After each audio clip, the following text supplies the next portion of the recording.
Hey movie lovers! Today we re-diving deep into a powerful and intense war film that asks some really tough questions. Tears of the Sun, directed by Antoine Fuqua and starring Bruce Willis and Monica Bellucci. This 2003 movie drops us right into the heart of a brutal civil war in Nigeria. It's not just an action flick. It's a story about moral choices, sacrifice, and the true meaning of humanity in the face of unspeakable chaos. The story kicks off when a democratic government in Nigeria is overthrown by a ruthless military coup led by General Yakubu. The country descends into violence, with ethnic cleansing targeting certain groups. Amid this turmoil, the U.S. government decides to evacuate its citizens. This is where we meet our protagonist, Lieutenant A.K. a seasoned and stoic Navy SEAL commander.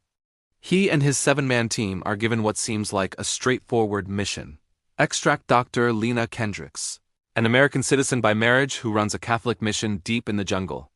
Waters and his team parachute into the hostile territory and make their way to the mission. They arrive to a scene of desperation. Dr. Kendricks is treating dozens of refugees who are wounded, sick, and terrified.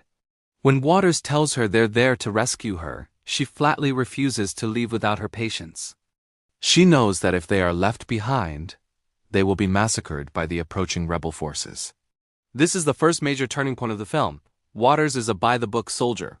His orders are clear: extract the package, Dr. Kendricks, and no one else. The refugees are not his responsibility. He's on a tight schedule and has no patience for complications. He tricks Dr. Kendricks, promising he'll take everyone who can walk, just to get her to cooperate. He tells her the sick and injured will be airlifted later. Lena, believing him, agrees to go and rallies the able-bodied refugees for the long trek to the helicopter extraction point. Or EZ, the journey through the dense, unforgiving jungle is grueling. The SEALs, highly trained and efficient, push the pace, showing little sympathy for the struggling civilians. Their focus is singular: get to the EZ on time.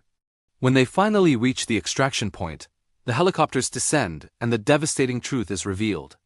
Waters forces Dr. Kendricks onto the chopper and his men hold the refugees back at gunpoint, leaving them behind as promised in his orders. As the helicopter lifts off, they fly directly over the mission they just left. What they see is a horrifying sight.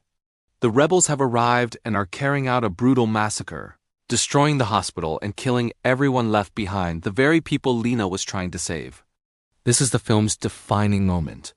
Flying away, hearing the sounds of the slaughter and seeing the flames, Waters has a profound crisis of conscience. The cold, detached soldier is confronted with the human cost of his obedience. He looks at his men who are just as shaken. He looks at Lena, who is screaming at him in rage and grief. In that moment, he makes a decision that will change everything. He orders the pilot to turn back.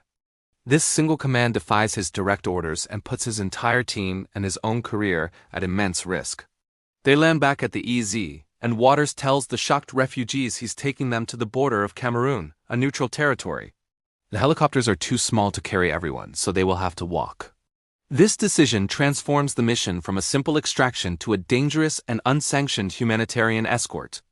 Now, Waters and his team are not just soldiers. They are protectors. The dynamic shifts entirely.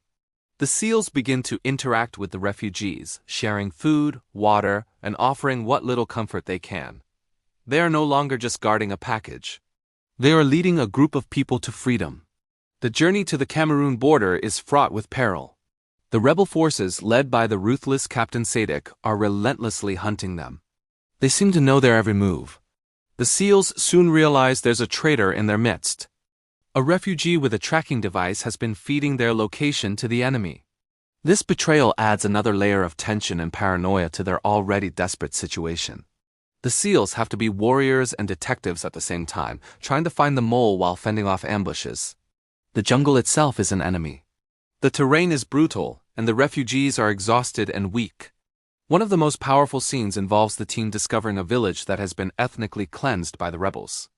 The raw, unfiltered depiction of the atrocities of war is gut-wrenching. It solidifies the team's resolve. They are no longer just following Waters' new orders.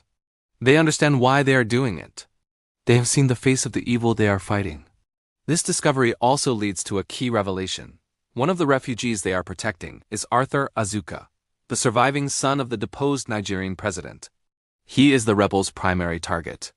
Now the mission has political implications far beyond what they imagined. Arthur is the key to a legitimate future government for Nigeria. The pursuit intensifies. The SEALs engage in several intense firefights with the rebels, using their superior training and tactics to hold them off. But they are outnumbered and running low on ammunition. The team suffers casualties. Each loss is felt deeply, not just as a fallen soldier, but as a brother. The bond between these men is palpable, and seeing their numbers dwindle is heartbreaking. The climax of the film is a massive, final battle near the Cameroon border.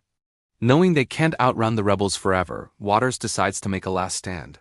They set up a defensive perimeter and prepare for the onslaught, giving the refugees a chance to make a final run for the border. The ensuing battle is chaotic, brutal, and heroic. The SEALs fight with everything they have, protecting the innocent civilians behind them. Waters is severely wounded, as are most of his remaining men. Just when all hope seems lost, American fighter jets, scrambled by the aircraft carrier after Waters used his satellite phone to call for air support, scream overhead. They unleash a torrent of fire on the rebel positions, devastating their ranks and turning the tide of the battle. The cavalry has arrived, but for some it's too late. In the aftermath, the surviving SEALs, battered and bleeding, help the remaining refugees cross the river into Cameroon. Waters, leaning on Arthur Azuka for support, watches as Lena tends to the wounded. He has fulfilled his new mission. He saved them.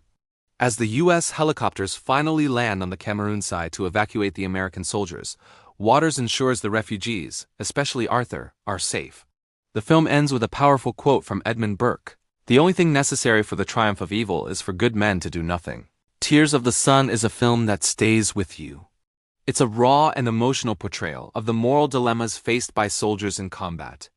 It explores the conflict between duty and conscience, between orders and morality. Bruce Willis gives one of his most compelling performances as Lieutenant Waters, transforming from a detached professional into a true hero who rediscovers his humanity. The film doesn't shy away from the brutality of war, but its ultimate message is one of hope, and the profound impact of choosing to do the right thing, no matter the cost. It's a testament to the idea that in the darkest of times, compassion and courage can make all the difference. So, what do you think? Is a soldier's primary duty to their orders or to their own moral compass? Let me know your thoughts in the comments below. And if you enjoyed this breakdown, don't forget to like, subscribe, and hit that notification bell for more movie deep dives. Thanks for watching.